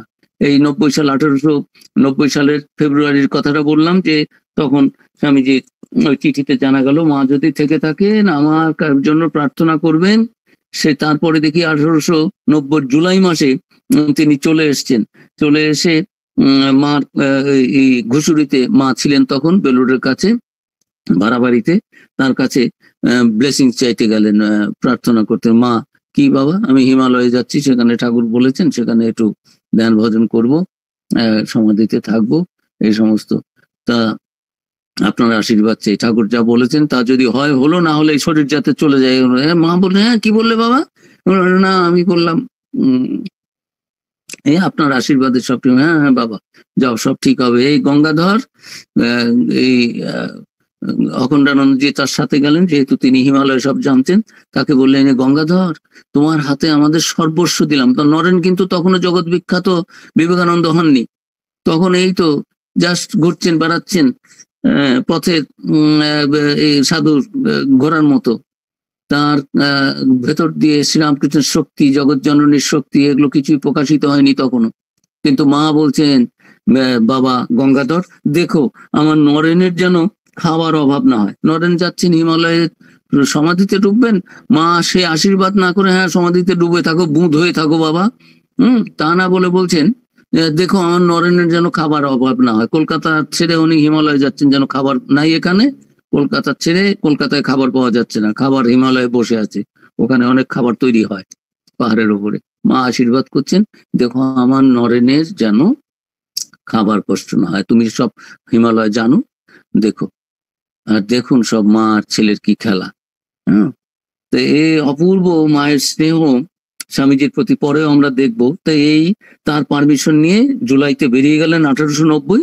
তারপরে সেখান থেকে গিয়ে সমস্ত হিমালয় টিমালয় ঘুরে, দিল্লি ঘুরে, উত্তরপ্রদেশ দিল্লি এগুলো ঘুরে, রাজস্থান ঘুরে, গুজরাট ঘুরে, মহারাষ্ট্র ঘুরে, দাক্ষিণাত্য এগুলো ঘুরে যখন ম্যাড্রাসে এসে উপস্থিত হলেন, সবাই বললে তার তো শক্তি কি চাপা রাখা যায়, ছাই চাপা বেড়াল, ওই ছাই চাপা আগুন, এই আগুন তো আর লুকিয়ে রাখা যায় না। যদিও নরেন্দ্রনাথ সব জায়গায় বলতেন, গুরু ভাইদের বলছে আমাকে ছেড়ে দাও, নাম পাল্টে পাল্টে থাকতেন যাতে কেউ তাকে চিনতে না পারে, ধরতে না পারে। তিনি যা দেখছেন সম্পূর্ণ ঈশ্বর নির্ভরতা, একেবারে রাস্তার ফকিরের মতো চলা, কোনো কোথাও বিদ্যার প্রকাশ নেই, পাণ্ডিত্যের প্রকাশ নেই, কোথাও কিচ্ছু নেই, একেবারে সাধারণ পথচারী সাধু সন্ন্যাসীদের মতো চলছেন। একটা কৌপিন ছাড়া কিছু ছিল না। যখন ইয়েতে গেছেন, বৃন্দাবনে গেছেন, ওটা ধুয়ে স্নান করতে নেমেছেন, উঠে দেখেন সেটা একটা বাঁদরে নিয়ে গেছেন। সে এইরকম করে জীবন যাপন করেছেন। সেই নরেন্দ্রনাথ স্বামী বিবেকানন্দ যখন ম্যাড্রাসে ধরা পড়ে গেলেন শিষ্যদের কাছে, তারা বলল পাশ্চাত্যে হচ্ছে, আপনি যান। উনিও বললেন হ্যাঁ ঠিক আছে, তোমরা বলছো যাবো, রাজি হলেন হিন্দু ধর্মকে বলার জন্য। কিন্তু তোমরা না, মা তো রয়েছেন, মায়ের without the permission of the mother I cannot go. Although by this time Sri Ramakrishna বহুবার তাকে সমুদ্রের ওপর থেকে হেঁটে দেখাচ্ছেন যে আমাকে ফলো করো, হি ওয়াজ বিকনিং, ইঙ্গিত করছেন তুমি এসো, পাশ্চাত্য দেশে এসো, আমেরিকায় এসো। স্বামীজিও 6 মাস আগে বলেছেন, হরি ভাই মাউন্ট আবুতে ওই যে ওখানে শিকাগোতে যা হচ্ছে এ সমস্ত আমার মনে হচ্ছে কি জানো, সব এখানকার জন্য। তখনও কিন্তু কিছুই না। 6 মাস আগে মাউন্ট আবুতে তুরীয়ানন্দজিকে বলেছেন, হরি ভাই আমি তোমার ভগবান টগবান কিছু জানি না, কিন্তু এই হৃদয়টা আমার বড় হয়েছে, আমি মানুষের জন্য দুঃখ অনুভব করি। সে হরি মহারাজ বলেছেন যে জগতের সকলের জন্য এই কষ্টের যেন তিনি একটা মলম তৈরি করছিলেন, তার হৃদয়টা যেন একটা বড় করাই, তার মধ্যে জগতের সব দুঃখ কষ্টের দূর করার যে মলম, একটা রেমেডি, একটা ওষুধ, সেটা যেন তৈরি হচ্ছিল। আর তখন থেকে তিনি বলছেন আমার কিন্তু মনে হচ্ছে সব এখানকার জন্য। আমেরিকার প্রথম দিনে এই রকম ভাবে এ ন ভূত ন ভবিষ্যতি, কোনো ইতিহাসে নেই, কোনো বর্ণনায় কত আগেও ঘটেনি এইরকম যে একজন কমপ্লিটলি অজ্ঞাত, যার একটা পরিচয়পত্র ছিল না, কোনো ধর্মের একটা রিপ্রেজেন্টেটিভ বলে তিনি সেখানে গেছেন, সেটা কেউ পৌঁছে না, কেউ একটা কথা শুনে না, তার ভাষাও কেউ বোঝে না, তখন বোঝুন অবস্থা। ওখানকার লোকাল লোকগুলো তার জিজ্ঞেস করছে সেই অফিস কোথায়, পার্লামেন্টের, ওয়ার্ল্ড পার্লামেন্টের, কেউ দেখিয়েও দিতে চায় না, তারা নাকি তাকে বুঝতে পারে না। জাস্ট ইমাজিন দ্য কন্ডিশন, কিভাবে ঈশ্বরের লীলা, ঈশ্বরের শক্তি কিভাবে কাজ করে। তো যাই হোক, স্বামীজির বিশ্বাস, এই মায়ের আশীর্বাদ নিয়ে তিনি গিয়েছিলেন। মাও জানিয়ে দিয়েছেন যে হ্যাঁ যাও বাবা, ওটা ঠাকুরের কাজ, যাও। সেখানে যাওয়ার পর তার যে এই যে সাফল্য, যা বলছেন কিছুই বলেননি। সিস্টার্স অ্যান্ড ব্রাদার্স, বক্তৃতা তো এখনো হয়নি, একটা বক্তৃতা দিলে বোঝা যায় আহা কি কথা বললেন আপনি, কত বড়, কত জ্ঞানী, কত পণ্ডিত। একটা গান হওয়ার পরে তো আপনারা বলবেন হ্যাঁ কি সুন্দর গান হলো, একটা বক্তৃতার পরে তো বলবেন কি সুন্দর বক্তৃতা হলো। কিছুই হলো না, শুধু সিস্টার্স অ্যান্ড ব্রাদার, 7,000 মানুষ দাঁড়িয়ে উঠছেন। পরে স্বামীজি আমেরিকা থেকে চিঠি দিচ্ছেন যে ও কো রামও, রামকৃষ্ণ যায় যাক, কিন্তু মা সারদার কে যেন ভুল বোঝো না, তাকে যেন সন্দেহ করো না, মার প্রতি যার ভক্তি নেই তাকে ধিক্কার দিও। রামকৃষ্ণকে মানুষ বুঝতে পারুক না পারুক, সাধু ভাবুক, অবতার ভাবুক না ভাবুক, ওটা নিয়ে ভেবো না, কিন্তু মার প্রতি যার ভক্তি নেই তাকে ধিক্কার দিও। নিরঞ্জনের লাঠি হজম হয়ে যায়, কেন নিরঞ্জন একটু লাঠিবাজি করে, কিন্তু মার প্রতি তার ভক্তি আছে, কাজেই ওটা নিয়ে কোনো চিন্তা নেই। তার শিবানন্দজিকে চিঠি দিচ্ছেন, দাদা এখনো মাকে আপনারা চিনতে পারেননি, হ্যাঁ তার মানে আমি পেরেছি, তবে ক্রমে পারবেন, এখনো পারবেন না, ক্রমে পারবেন, মায়ের কৃপাতেই পারবেন। এই পরে গুরু ভাইরা যারা মাকে একটা সাষ্টাঙ্গ প্রণাম করতেন না, মার কাছে মাকেও একজন মহিলা ভেবে বেশি কাছাকাছিও যেতেন না। বিজ্ঞানানন্দজি মহারাজকে ঠাকুর বলেছিলেন মেয়েদের থেকে দূরে থাকবি, ভেবেছেন মেয়েদের থেকে দূরে থাকা মানে মা সারদা দেবীর কাছেও যে বেশি যেতেন না। বলরাম বাবুর বাড়িতে মাও আছেন, স্বামীজি আছেন, এখন বিজ্ঞান মহারাজ আছেন। স্বামীজি বলেছেন পেশন মাকে প্রণাম করে, মা আছেন এখানে জানো? বলে হ্যাঁ জানি। মাকে প্রণাম করে বলে না, আরে মাকে প্রণাম করতে যাওনি? যাও। তিনি পাঠালেন। বিজ্ঞান মহারাজ যেমন মাকে দূর থেকে প্রণাম করতেন, ওইরকম একটা কোন রকম একটা দূর থেকে একটু উবু হয়ে একটু প্রণামের মতো করে পেছন ফিরবেন, পেছনে স্বামীজি দাঁড়িয়ে আছেন। দেখে বলছেন, শোন মা জগৎ জননী। দেখুন, এরা প্রণাম করাটাও জানতেন না, তারাও এক একজন অবতারের পার্শ্বদ। ঈশ্বরের এই মহামায়ার মায়া তার ভাইপো গুলো, ভাগ্নে গুলো কি দুর্ব্যবহার করেছে। ঠাকুর বলা সত্ত্বেও এত সহজ তাকে বোঝা, তার কৃপা পাওয়া। তো বিজ্ঞান মহারাজ বলছেন যে আমি কি জানি যে স্বামীজি এসে পেছনে দাঁড়িয়ে থাকবেন, আমাকে লক্ষ্য করছেন, প্রণাম করছি না। ওটা মাত্র বলছেন, আরে মা জগৎ জননী, তাকে এইভাবে প্রণাম করতে হয় বলে নিজে সাষ্টাঙ্গ পড়ে গেল।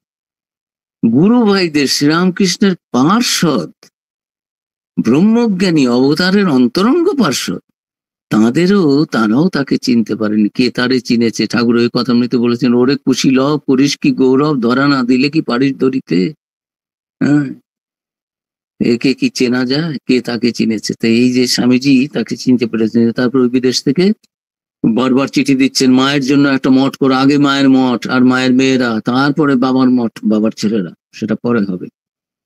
আমার কাছে 2000 টাকা আছে, এর মধ্যে করো। তারপরে টাকা টুকা পাচ্ছেন, প্রণামী পাচ্ছেন, আমার 3000 দেবো, 4000 দেবো, 6000 পর্যন্ত। তোমার টাকার জন্য ভেবো না, আমি দেবো। তো বড় করে একটা জায়গা করো গঙ্গার পাশে। মা গঙ্গা ভালোবাসতেন। তো এদের গুরু ভাইরা যখন ভাবছেন এরা মা একজন গুরুর স্ত্রী, আর কি আছে সমস্ত, আর আমরা সাধু সন্ত, আমরা মেয়ে মানুষের ব্যাপারে কি যাব, মাকে মহিলা ভক্ত টক্ত যারা রয়েছে, গৃহস্থ ভক্তরা রয়েছে, তারা সব দেখাশোনা করবে। এই স্বামীজি আমেরিকা থেকে চিঠি দিতেন, কি তোমরা সব চিঠি পাঠাও, মায়ের খবর কোথায়? অন্য সব খবর দিচ্ছে, I am not interested in other matters, কি হচ্ছে না হচ্ছে, মায়ের একটা খবর পাচ্ছি না। মানে মাকে তারা সেবা যত্ন করছে কিনা, মায়ের খবর নিচ্ছে কিনা, মাকে না বুঝলে মার সেবা করব কি করে? মাকে তো ভাবছি আমাদের মধ্যে গুরু পত্নী, কোথাও রয়েছেন, খাবেন দাবেন, যেমন আছেন, ভক্তরা রয়েছে, কিছু দেখবে। কিন্তু স্বামীজি বলছেন যে না, বারবার করে বলছেন মাকে কিন্তু গুরুপত্নী বলে ট্রিট করো না, মা সেই জগৎ জননী, মহামায়ী, আমাদের জগতের কল্যাণের জন্য এসেছেন। তো এই পরপর দেখতে পাই যে স্বামীজির জীবনে মায়ের কি অসাধারণ যে প্রভাব।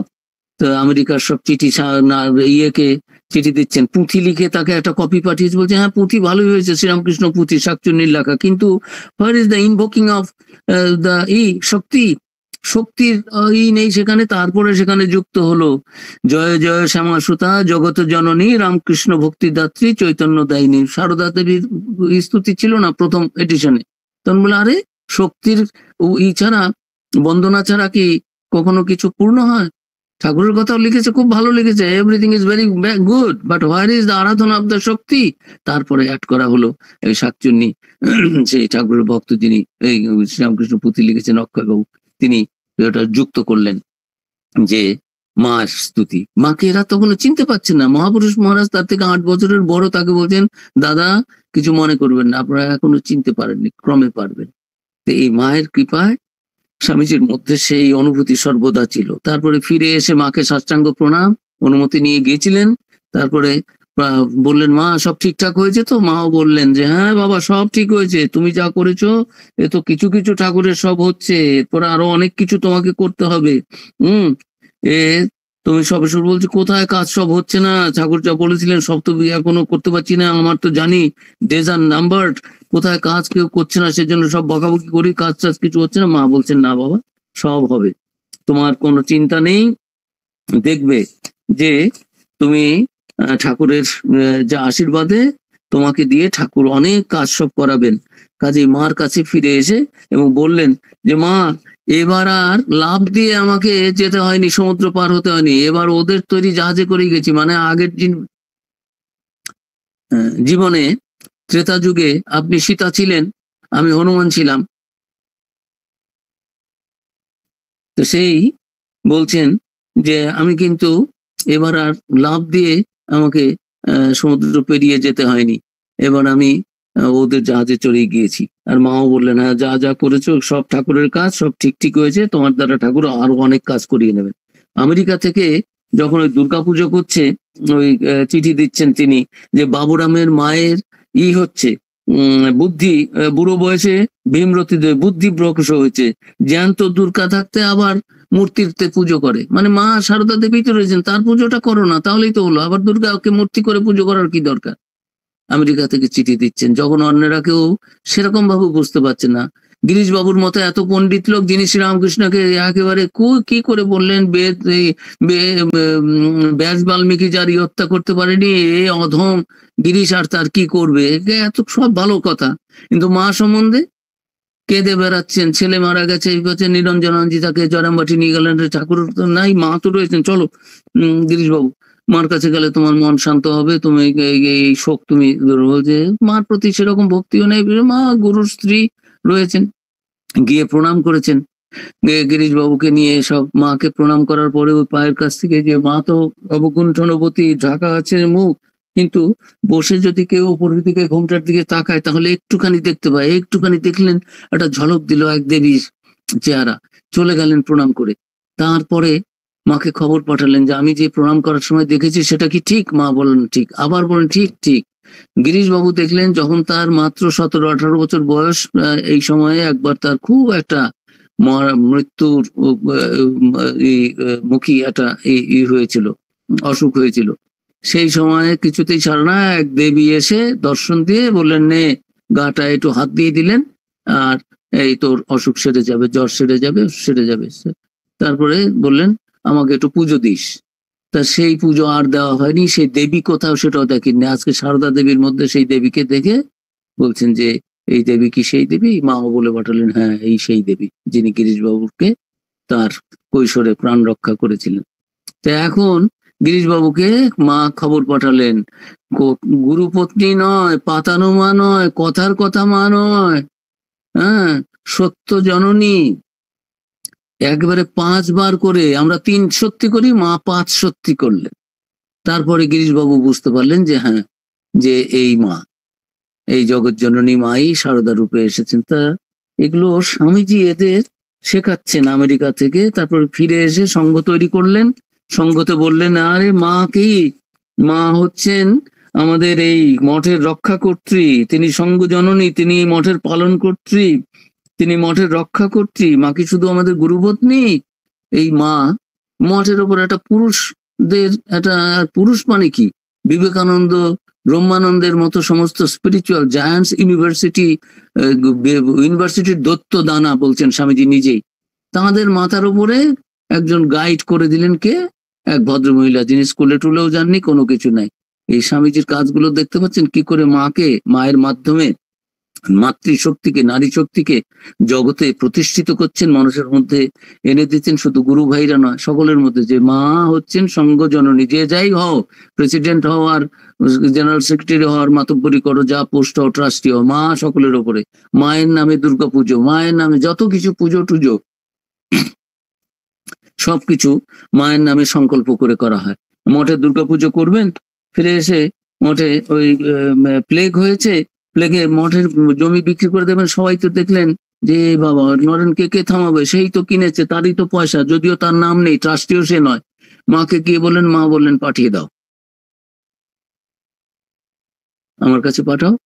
তারপর বললেন নরেন শুনলাম মঠের জমি বিক্রি করবো। হ্যাঁ মা, ওই প্লেগের টাকা নেই করতে, মানুষ মরে যাচ্ছে, কাজে আমরা কথা দিয়েছি মানুষ সেবা করবো, আমরা গাছতলায় থাকবো, আমাদের কেস। হ্যাঁ বাবা আমি জানি তোমরা গাছতলায় থাকতে পারবে, কিন্তু এই তারপরে এখন যারা আসবে আমাদের মতো তারা কোথায় থাকবে?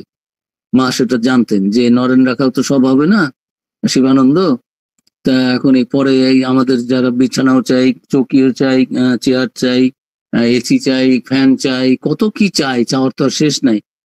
আমাদেরও চাই, আমাদের ভক্তদেরও চাই। এদের জন্য সঙ্গ তো শুধু সাধুদের না, সাধু সঙ্গটা হচ্ছে সকলের, সাধু ভক্ত সকলেরই। তো যাই হোক, মা বলছেন আমার সময় শেষ হয়ে গেছে, আমি 5 মিনিটের মধ্যে শেষ করি। মা বলছেন যে হ্যাঁ মঠ বিক্রি করবে, মঠ কি তোমার নামে? এই উকিলের ছেলেকে, যিনি উকিলি পড়েছিলেন, নরেন নিজেও বিএল পরীক্ষা তার ফাইনাল দিলেন না, যে ঠাকুর ওই উকিলের হাতের খাবারকে টাকা খেতে পারেন না, সেই জন্য আর ফাইনাল পরীক্ষা দিলেন না। নাহলে এলএলবি পড়ে তিনিও বাপের পথে। তাকে মা এখন তর্কে পরাস্ত করলেন, বললেন যে তো হ্যাঁ আমার নামে তো না, তাহলে তুমি কি করে বিক্রি করো? হ্যাঁ সে তো ঠিক, তোমার পয়সা দিয়ে কিনেছো বলে তুমি তো মালিক নও। একটা কি সেই একটা গান আছে না, দেহতত্ত্বের গান, সে ঘরের মালিক তো আমি নই, না আমি সে ঘরের মালিক নই, এরকম কি একটা গান আছে। যাই হোক, পরের জমিন পরের এই ঘর বানিয়ে আমি রই, আমি তো সেই ঘরের মালিক নই, পরের জায়গা পরের জমি। যাই হোক, তো এখন স্বামীজি বললেন হ্যাঁ কি ভুল হচ্ছিল। তারপরে বন্ধ হয়ে গেল। দুর্গাপুজো করবেন, মায়ের পারমিশন, দর্শন হয়েছে, রাজা মহারাজা তার হয়েছে। মাকে বললেন, মা বললেন হ্যাঁ পুজো করবে, সব ঠিক আছে, কিন্তু ওই বলিটা দিও না। বলি দেওয়ার জন্য বলে যে গঙ্গার জল লাল করে দেবো। আগের রাতে পঞ্জিকা দেখে বলছেন যে রক্ত টক্ত দেখে একটু হোক, এই ব্রিটিশদের তাড়াবে কে? একেবারে সমস্ত সেই ইয়ের মতো হয়ে জবুথবু হয়ে পড়ে রয়েছে, স্লিপিং লেভিয়াথান, একটা ঘুমন্ত একটা জড়োর মতো হয়ে রয়েছে। এত বড় শক্তিটাকে, এই দত্তটাকে জাগাতে হবে তো। তা মা বললেন না বাবা, অভয়ং সর্বভূতে, তোমরা সাধু, কাজেই ওই দুর্গাপুজো করো, সব করো, ওই দাও,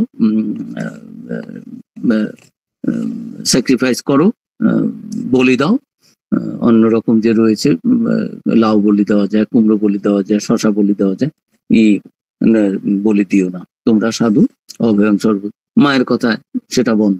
মানে প্রত্যেকটি ব্যাপারে, বড় বড় ব্যাপারে গুরু ভাইটাইরা কে তাকে শোনাবে, কে তাকে কি বলবে, কিন্তু মার কথা। একটা বেলুর মঠে চুরি করেছে একটা চাকর, রান্না করে এই সমস্ত, বহু জায়গায় ধরা পড়ে গেছে। স্বামীজি বলছেন বাবা, মঠেই যদি যারা থাকে তারাই চুরি করে, তাহলে আর কি করে কি হবে? ছি ছি ছি ছি, এই বেটাকে তাড়িয়ে দে, এখানে থেকে চুরি করছে, ছি ছি ছি। তা সে তো বুঝে গেছে, স্বামীজি বলে দিয়েছে, সে সোজা জানে কোথায় গিয়ে বাঁচতে হবে, কোথায় নিতে হবে, শেল্টার নিতে হবে। সে সোজা চলে গেছে, ওই মা কলকাতা বাগবাজারে থাকতেন, সেখানে গেছে। সেদিন আবার বাবুরাম মহারাজ মাকে, বাবুরাম মহারাজ সপ্তাহে 2 দিন মার জন্য সবজি দুধ এগুলো নিয়ে চলে যেতেন। মার কাছে গেছেন, গিয়ে দেখেন যে সেটা ওখানেই রয়েছে। আর মাও বলছেন, বাবুরাম তোমরা তো সব সাধু, তোমরা তো বোঝো না সংসারে কত দুঃখ। হ্যাঁ সাধু হয়েছ, আবার তাদের আবার রান্না করার জন্য চাকর, তাকে আবার চাকরি থেকে ছাড়িয়ে দেওয়া, হ্যাঁ কত দুঃখ জানো।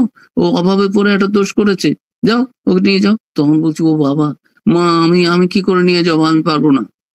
জানো না, স্বামীজি একে কি করেছেন, চাকরি থেকে ছাড়িয়েছেন, আমি কি বলবো, যাও আমার কথা বলবে। মা জানেন যে নরেন কি, এরা বুঝতে পারে না। মা প্রতি নরেনের ভক্তি এরা বুঝতে পারে না, ভাবছে মার কথা মতো নিয়ে গেলে নরেন বোধহয় বকা দেবে। তা মা বললেন, যাও নরেনকে বলো আমি পাঠিয়েছি, নিয়ে যাও। তো ভয়ে ভয়ে এলেন। বাবুরাম মহারাজও বুঝতে পারছেন না স্বামীজির কি ভক্তি মায়ের প্রতি। তা এখন মার কাছে স্বীকার করেছে আমি চুরি করেছি, ভগবানের কাছে স্বীকার করলে আর কোনো দোষ নেই। এই যে সর্বধর্মান পরিত্যাজ্য মামেকং শরণং ব্রজ অহং ত্বা সর্বপাপেভ্য মোক্ষয়িষ্যামি। চিন্তা করো না অর্জুন, যত খুন করবে মারবে, এগুলো খুন নয়। কে গুরুকে মারলে, ভাইকে মারলে, এগুলো তুমি কিছুই করছো না, তুমি আমার নিমিত্ত মাত্র ভবসব্যসাচী, না সব করে আমার কাছে জমা দিয়ে দাও। তো ও তো গিয়ে জমা দিয়ে দিয়েছে, আমার কাছে স্বীকার করেছে চুরি করেছি, আর করবো না, পাপ হয়েছে, তুমি এখন বাঁচাও। মা এখন বাঁচিয়ে দিলেন। আমাদেরও যদি ওই রকম বিশ্বাস থাকে জগতে, যে যা করি এই জীবনে, পূর্ব জীবনে মা আছেন আর আমি আছি, ভাবনা কি আছে আমাদের কি ভাবনা, এই যে নির্ভরতা, মায়ের প্রতি ভক্তি বিশ্বাস, ও নির্ভর করেছে। বাবুরাম মহারাজ ফিরিয়ে আনলেন। স্বামীজি তখন মঠে হাঁটাহাঁটি করছেন, বাবুরাম মহারাজ গুচ্ছেন, বিপদ, ও বাবা। স্বামীজি দাঁড়িয়ে আছেন, নৌকা থেকে নাম মাত্র বলছেন, হ্যাঁ আরে বাবুরামের কাজ দেখো, হ্যাঁ এটাকে আবার নিয়ে এসছিস। তখন বাবুরাম মহারাজ বলছেন, আমি আনিনি, মা পাঠিয়েছেন। তখন স্বামীজি গিয়ে ওকে জড়িয়ে ধরে ওকে বলছেন, বেটা তুই আমার নামে হাইকোর্টে গেছিস, হ্যাঁ সেই রান্নার যে এই চাকরটি তাকে বলছেন যে, বেটা তুমি আমার নামে হাইকোর্টে গিয়েছিলে। তার বলে মুস্কি এসে এই তো হয়ে গেল। তো এইরকম মায়ের আশীর্বাদে আমি শেষ করি। মাকে একবার শরীর চলে যাওয়ার আগে মাকে প্রণাম করতে গেলে, মাও একবার দেখতে এসেছিলেন বেলুড় মঠে, স্বামীজির শরীর ভালো নয়। তা যাওয়ার সময় মায়ের নৌকা কাদায় আটকে গেছে, স্বামীজি তখন নিজে ওপর থেকে নেমে গিয়ে আবার মায়ের নৌকো ঠেলে জলে অসুস্থ শরীর তুলে দিলেন। আর মাকে যখন নিজে দেখা করতে গেছেন শরীর যাওয়ার আগে, তখন গিয়ে বললেন, মা জানি তোমার আশীর্বাদে ভবিষ্যতে অনেক নরেন হবে, শত শত নরেন হবে, হাজার হাজার বিবেকানন্দের উদয় হবে, উদ্ভব হবে, কিন্তু মা এও জানি তোমার মতো মা এই একটি। ওম জননীং শারদাং দেবীং রামকৃষ্ণং জগদ্গুরুং পাদ পদ্মে তশ্রিত্বা প্রণমামি মুহুর্মুহুঃ। আমি অনেক সময় নিয়েছি। অম্বাস্তোত্র নামে একটা স্তোত্র স্বামীজি লিখেছিলেন, সেই অম্বাস্তোত্রের মধ্য দিয়ে স্বামীজি সেই স্তোত্রটা গাইতে চেয়েছিলাম, আর গাবো না, সময় নেই। বাংলা অর্থটা একটু করে দিয়ে দিচ্ছি যে, মা কাতম শুভে শিব করে সুখ দুঃখ হস্তে, আঘূর্ণিতং ভবজলং প্রবলর্মি ভঙ্গৈ, শান্তিং বিধা তুমি হকিং বহুধা বিভগ্নাং, মাতঃ প্রয়ত্ন পরমাসি সদৈব বিশ্বে। অর্থটা কি? মা, সুখ দুঃখ রূপ দুটি হাত তোমার, তুমি শুভা কল্যাণময়ী, শিবকরা কল্যাণকারিণী। তুমি কে? প্রবল তরঙ্গমালা যেমন জলকে উদ্বেল করে উদ্বেল করে তোলে, তেমনি সংসারেও সেই আবর্ত সৃষ্টি হচ্ছে। এই সংসার আবর্তে তুমি দাঁড়িয়ে আছো, তুমি কে? এইভাবে তিনি প্রার্থনা করছেন মার কাছে, তুমি কেন এই সংসার আবর্তের মধ্যে আছো? নানাভাবে বিভক্ত বা ভগ্ন শান্তিকে এই জগতে ধরে রাখতে কি তুমি সর্বদাই প্রয়াসী? সেই জন্যই তুমি ব্যস্ত, তুমি অবিরাম ব্যস্ত, ক্রিয়াশীল, তোমার সৃষ্টিকে নিয়ে সর্বদা অবিরত জীবের কর্মানুসারে ফল বিতরণের কাজটি সম্পাদন করছো। তিনি অকৃতস্ব, তুমি নেত্রীরূপে স্থিত, অর্থাৎ কর্মপাশ যাদের নেই তাদের মোক্ষার্থীদের তুমি পথ দেখাও, নেত্রীরূপে তুমি লিড করো, তুমি ভবানী। হ্যাঁ, তুমি সকলকে, আমাকে প্রতিদিন অনুদিন বর প্রদান করো। আমি জেনে গেছি যে অম্বারূপে, এটার নাম দিয়েছেন অম্বাস্তোত্র, আমার কর্মপাশ কর্মরূপ রজ্জু তুমি ধরে আছো, আমি তোমারই শরণাগত, তোমারই কৃপাকণা পাওয়ার জন্য আমি আগ্রহী, ধৃতকর্ম পাশা। এরকম করে তিনি বলছেন, শেষে গিয়ে বলছেন, ও মনুষ্যগণ, এই জগতে তার সম্মতি বিনা ধর্ম কি, অধর্ম কি, কর্মই বা কি, কর্মফলই বা কি, অমোঘ ললাট লিপি বা কি, সমস্ত বিধিবিধান সবই তার ইচ্ছা। এই সমস্ত স্বামীজি বলছেন যে সবাই যে তার ইচ্ছার অধীন। তো স্বামীজি এটা জেনেছিলেন। তো শেষে গিয়ে লাস্ট প্যারায় গিয়ে বলছেন, ইয়ামাং চিরায় বিনয়তি দুঃখ মার্গই আসংসিদ্ধই সকলিতর ললিতর বিলাসই, ইয়ামে মতিং সুবিদদে সততং ধরন্নাং সাম্বা শিবা মমগতি সফলে অফলে বা। যে সেই স্তোত্রটা কি শেষ এটা বলছেন, যতদিন না আমার সিদ্ধি লাভ হচ্ছে, যতদিন পর্যন্ত তুমি তোমার মধুর লীলাবিলাসের মধ্য দিয়ে অতি দুঃখময় যন্ত্রণাময় পথে নিয়ে আমাকে গেছো, সৎ পথে সর্বদাই পৃথিবীতে আমার বুদ্ধিকে উত্তম রূপে তুমি পরিচালিত করেছো। সুতরাং সেই কল্যাণময়ী মা অম্বাই আমার গতি, আমি পূর্ণকাম বা ব্যর্থ যাই হই না কেন, তুমি আমার গতি। এই লাস্ট স্তোত্রটায় রয়েছে সফলে অফলে বা। স্বামীজি কিছুই করছেন না, মা যা করেন, মায়ের ইচ্ছা। শেষের 2 বছর ওই ক্ষীর ভবানীতে মায়ের দর্শনের পর স্বামীজিও বলতেন, কেউ কিছু জিজ্ঞেস করলে বলে আমাকে আর বিরক্ত করো না, সব মা জানেন, আমি মায়ের হাতের বাচ্চা ছেলের মতো। শ্রীরামকৃষ্ণ যেরকম ছিলেন, স্বামীজিরও শেষের দিকটা ওই রকম হয়ে গেছিল, সব মা মা মা, আমি আর কোনো ডিসিশন নেবো না, এভরিথিং ইজ মাদার। মায়ের কৃপায় স্বামীজির মধ্য দিয়ে মায়ের যে ভক্তি প্রকাশিত হয়েছে জগৎ কল্যাণের জন্য, আমাদের সকলেরও সেই রকম একটু ভক্তি হোক, তার ছিটে ফোটাও আমাদের মধ্যে জীবনে আসুক, এই প্রার্থনা করি। করে আপনাদের সবাইকে অনেক ধন্যবাদ, শুভেচ্ছা জানিয়ে শেষ করি। আমাকে এই আশ্রম সম্বন্ধে একটু বলতে বলা হয়েছে। এই আশ্রমে এখানে হলিউডে এটা 1930 সালে শুরু করেছিলেন স্বামী এই প্রভবানন্দজি, উনি রাজা মহারাজের সন্তান ছিলেন, বিষ্ণুপুরে জন্ম ছিল, মাকে দর্শন করেছিলেন, কিন্তু দীক্ষা হয়েছিল রাজা মহারাজের কাছে। তো উনি এই দেশে যখন আসেন, সান ফ্রান্সিসকোতে ছিলেন, তারপরে বার্কলে পোর্টল্যান্ড সেন্টারটা করেছিলেন, সেখানে কয়েক বছর থাকার পরে এখানে আসেন। এখানে প্যাসাডেনাতে, আমি যেখানে আছি হলিউড, এখানে লস অ্যাঞ্জেলেস বড় সিটিটা, প্যাসাডেনা হচ্ছে ওই যে আমাদের যেমন কলকাতার মধ্যে যাদবপুর একটা এরিয়া, এরকম এসপ্ল্যানেড একটা এরিয়া, শ্যামবাজার, শিয়ালদা, এরকম সব ব্যাপার। তো এই হলিউড একটা সাইড। তো এই বড় শহরটা হচ্ছে লস অ্যাঞ্জেলেস। এখানকারই আর একটা দিক আছে প্যাসাডেনা। সেই সাউথ প্যাসাডেনাতে স্বামী বিবেকানন্দ 1899 সালে এসেছিলেন। এসে যখন এখানে থাকেন এক ভক্তর বাড়িতে, মিড সিস্টার, তারা নিমন্ত্রণ করে নিয়ে যান যে আমাদের বাড়িতে থাকবে। হ্যাঁ, থাকবো। ওই 3টে বোন ছিলেন, সেই বাড়িটা আমাদের দিয়ে দিয়েছে, সেটা আমাদের সেন্টার। স্বামীজি যে ঘরে থাকতেন ওইটা এখন মন্দির, একটা দোতলা ছোট বাড়ি। ওই ছবিটা দেখা যায়, স্বামীজি সেই কটেজটার সামনে দাঁড়িয়ে আছেন, ছবিও আছে ওই কটেজের সামনে স্বামীজির তোলা। তো ওদেরই এক বোনের এই বাড়িটা, আমাদের বর্তমান যে আশ্রম যেটা রয়েছে এখানেও এই আদি আশ্রমটা, সেই একটা বাড়ি এখানে ছিল, সেই মহারাজকে তখন দিয়েছিল প্রভুজি, মহারাজ আপনি এখানে আশ্রম করুন। তাদের বাড়িতে এখানে শুরু হয়। পরে আমাদের একটা সুন্দর মন্দির হয়েছে, তারপরে মনাস্টারি হয়েছে, কনভেন্ট রয়েছে। উনি বেলুর মঠে লেখালেখি করে যে এই দেশে অনেক মহিলারাও, মায়েরাও, তারা পবিত্র জীবন যাপন করতে চায়, সংসার জীবন কেউ করেছিল আগে, ছেড়ে এসেছে, অথবা আর কেউ ঢুকবেই না এরকম, এদের জন্য ইন্ডিয়াতে গিয়ে এদের পক্ষে it will be difficult for them to live that life. আর তখন সারদা মঠটা এরকম হয়নি। তো সেই জন্য এখানে তখন ওই কনভেন্ট শুরু হয়। সেই কনভেন্ট শুরু হওয়ার পরে এই হয়, কি বলে, ওই মায়েদেরও, এখানে মহিলাদেরও জন্য এখানে একটা আছে, সান্তা বারবারায় একটা আছে, রিজলি ম্যানার যে বাড়িটা নেওয়া হয়েছিল, যেখানে স্বামীজি ছিলেন লেগেটদের, সেই বাড়িটা সেন্টার, সেখানে 2জন সন্ন্যাসিনী আমাদের থাকেন। সান্তা বারবারায় কয়েকজন থাকেন। এখানে আমাদের মনাস্টারির পরে কয়েকটা রাস্তা বাদ দিয়ে ওইদিকে আবার বিরাট প্রপার্টি রয়েছে কনভেন্টের, সেখানে কয়েকজন নামরা, মায়েরা, ব্রহ্মচারীরা থাকেন। এইরকম তারা এসে মন্দিরে পুজো টুজো করে যান আর ওখানে থাকেন। আর এটার আর একটা ব্রাঞ্চ আছে সান দিয়েগোতে, আর একটা আছে ট্রবুকোতে। ট্রবুকোতে বিরাট জায়গা, প্রায় 40 একরের মতো।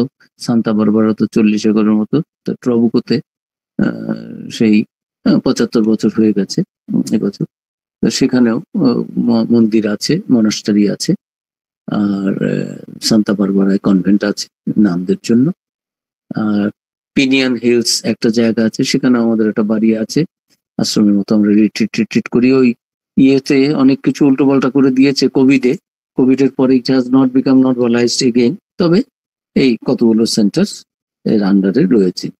বেলুর মঠের অনুমোদিত, আর বেলুর মঠের অনুমোদন ছাড়া প্রাইভেট আশ্রম আবার অনেকগুলো আছে। প্রায় সব মিলিয়ে 18-20টা সেন্টার এই ইয়ের থেকে চলে আমাদের এখানকার অধ্যক্ষের আন্ডারে। আর আমাকে পরিচয় করে দেওয়া হয়েছিল অ্যাসিস্ট্যান্ট ম্যানেজার নয়, এখানে বলে অ্যাসিস্ট্যান্ট মিনিস্টার। যাই হোক, এখানে স্বামী সর্বদেবানন্দজি রয়েছেন, উনি মিনিস্টার ইনচার্জ। আর আমি প্রায় 2 বছরের মতো হলো এখানে এসেছি ডারবান থেকে, এখানকার ওনার অ্যাসিস্ট্যান্ট হয়ে আছি এখানে। আর এই বিভিন্ন সাব সেন্টার গুলো এখানে ওখানে যাতায়াত করতে হয়। আর অন্যান্য সেন্টার তো রয়েছে। আর কাজকর্মের মধ্যে এই পুজো আচ্চাগুলো এখানে হয়। যেমন আবার এই বেদান্তের সপ্তাহে ওই রবিবারে একটা বিশেষ ক্লাস হয় দুপুরবেলা, সোমবারে কোনো কিছু নেই, মঙ্গলবারে 2টো ক্লাস, বিকাল 4:30 থেকে 5:30, আবার সন্ধ্যা 7:30 থেকে 8:30, বুধবারে একটা ক্লাস 7:30 থেকে 8:30, বৃহস্পতিবারে একটা, শুক্রবারে একটা, ওই সন্ধ্যা 7:30 থেকে 8টা, আর মঙ্গলবারে 2টো, শনিবারে কিছু নেই। শনিবারে রাম নাম হয়, প্রত্যেক শনিবারে নয়, মাসে একবার করে। আর কর্মযোগ টোগ এগুলো হয়। রোববারে সাপ্তাহিক স্পেশাল লেকচার। এই আমি ছাড়াও আরো বেশ কয়েকজন সন্ন্যাসী থাকেন, কিছু ব্রহ্মচারী আছে পুরনো, অনেক বয়স্ক, আর কিছু বানপ্রস্থির মতো ভলান্টিয়ার, তারাও থাকেন। প্রায় 15 আমরা ইনভেটস এখানে এই থাকি। আর নানদের ওখানেও 6 তারা থাকেন। আমার মনে হয় সংক্ষিপ্তভাবে কিছু বলার চেষ্টা করেছি। হ্যাঁ, কোনো প্রশ্ন? হ্যাঁ, প্রণাম মহারাজ। হ্যাঁ, নমস্কার। এখন রামকৃষ্ণ শরণামটা হয়ে যাক, তারপরে অনেকেই একটু উৎসাহী আছে কিছু কথা বলবার জন্য। আমি রামকৃষ্ণ শরণামের জন্য ডালিয়া, মল্লিক আর রিমিকে অনুরোধ করব দিল্লি থেকে ওদের রামকৃষ্ণ শরণাম। প্রণাম মহারাজ।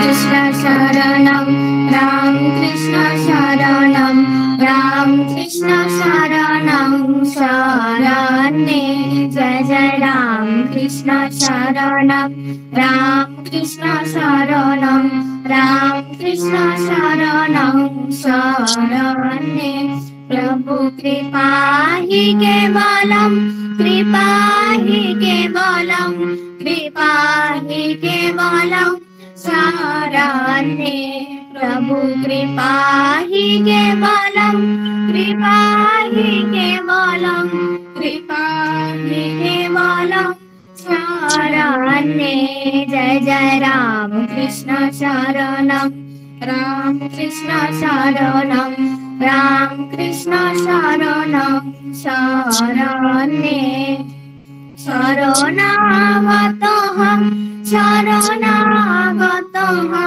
शरणागतोऽहं शरणे प्रभु शरणागतोऽहं शरणागतोऽहं शरणागतोऽहं शरणे जय जय राम कृष्ण शरणं राम कृष्ण शरणं राम कृष्ण शरणं शरणे नमो श्री गुरवे नमो श्री गुरवे नमो श्री गुरवे नमो नमो नमो श्री गुरवे नमो श्री गुरवे नमो श्री गुरवे नमो नमो जय जय राम कृष्ण शरणं राम कृष्ण शरणं राम कृष्ण शरणं शरणे राम कृष्ण जय जय राम कृष्ण जय जय राम कृष्ण राम कृष्ण जय जय राम कृष्ण जय जय राम कृष्ण शरणं राम कृष्ण शरणं राम कृष्ण शरणं शरण्ये जय श्री गुरु महाराज जी की जय जय महामाई की जय जय स्वामी जी महाराज जी की जय जय श्री बमलेश्वरी माई की जय। ओम सर्वे भवन्तु सुखिनः सर्वे सन्तु निरामया सर्वे भद्राणि पश्यन्तु मा कश्चित् दुःखभाग् भवेत्। ओम शांति शांति शांति। हरि ओम तत्सत्। श्री राम कृष्णार्पणमस्तु।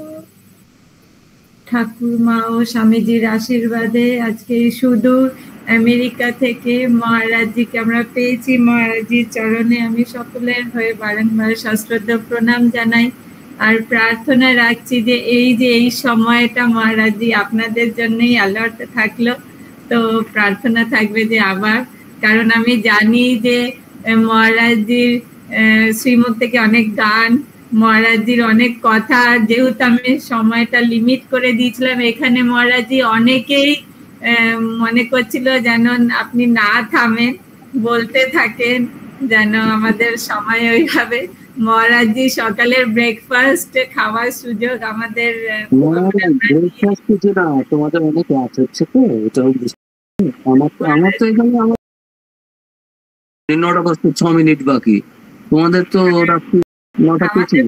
প্রার্থনা তার জন্য থাকছে যে একদিনে না বারবার যেন আপনাকে পাই, সেই প্রার্থনা। উপস্থিত অনেকে নতুন জয়েন করছেন, আমি জানি যে যারা আপনাকে বারংবার শুনতে চায়, কাছে পেতে চায়, যেহেতু এত দূরে, আমরা 2 বছর অপেক্ষা করে আপনাকে পেয়েছি, তো এই প্রার্থনাটা থাকছে। আর আজকে এত সুন্দর করে মায়ের মানে আমরা শুধু শুনছিলাম না, আমরা মানে সেই চিন্তার মধ্যে পৌঁছে গিয়েছিলাম, সেটা আমার মনে হয় সকলেরই এই অভিজ্ঞতা হয়েছে। আজকে আমাদের প্রোগ্রাম এগিয়ে নিয়ে গেছেন রীতাদিকেও অনেক ধন্যবাদ জানাই। আর রিমি, রূপসা, শুভ্রজিৎ, ছোটরা বেদিক চ্যান্টিং করলো। এরা দিল্লি থেকে, মহারাজজি দিল্লির আমাদের করলবাগে একটি পাঠচক্র আছে, অনিল দা ওখানকার করে। আর এই ছোটরা খুব সুন্দর করে ওরা বেদিক চ্যান্টিং, আরো ঠাকুরের গান, ঠাকুরের চিন্তার মধ্যে ছোটরা থাকে। ওদেরকে আমরা এই প্রোগ্রামে উপস্থিত মানে ওরা হয়েছিল, তো তাদেরকেও ধন্যবাদ জানাই। রিমি, ডালিয়া, তোমাদেরকেও অনেক ধন্যবাদ এই প্রোগ্রামকে সুন্দর করবার জন্য। আর উপস্থিত সকলকে আবার জানাই যে এইভাবে আমরা চলছি, যেমন আগেও জানালাম আবারও, যে আমরা প্রত্যেক বুধ, বৃহস্পতি, শুক্রবার দিনের বেলা বসি। এটা এই টাইমটা আমরা নতুন করে মহারাজজিকে পাওয়ার জন্য করা হয়েছে। আমাদের দিনের বেলা 3:30-র সময় বুধ, বৃহস্পতি, শুক্রবার। বৃহস্পতিবার আমরা মহারাজ গান নিয়ে বসা হয়, তো সেদিনকে 4টে থেকে বসা হয়। ভক্তরা সব ঠাকুরের জন্য গান করি আমরা কিছুক্ষণ। খুব ভালো, খুব ভালো, এটা ধরে রেখো। সঙ্গীত বড় প্রিয় জিনিস ভগবানের ভক্তদের করবে। যখন যেটা, কখনো পাঠ আলোচনা, কখনো ভজন কীর্তন, কখনো গান, এটাও মিলিয়ে তো জীবন। অন্তত আমাদের বলেছেন না, এক কেসে না হয়, সব রকম মিলিয়ে ঝালে ঝোলে আম্বরে সব কিছু থাকবে। রামকৃষ্ণ দাস, সারদা দেবী, স্বামীজি এরা তো এটা দেখিয়েছেন যে সব রকম থাকবে, তাহলে হচ্ছে জ্ঞান থাকবে, ভক্তি থাকবে, কর্ম থাকবে, ধ্যান থাকবে, সব থাকবে। করবো, ভালো থেকো। তাহলে মহারাজজি দেশের সব কোণা থেকেই ভক্তরা জুড়েছে, সকলেই কতজন জুড়েছিল? আমাদের লিমিট 100 জন, তো 100 জন উপস্থিত ছিল পুরো। নেবেন খর্দার থেকে, প্রণাম নেবেন। নমস্কার, খর্দা থেকে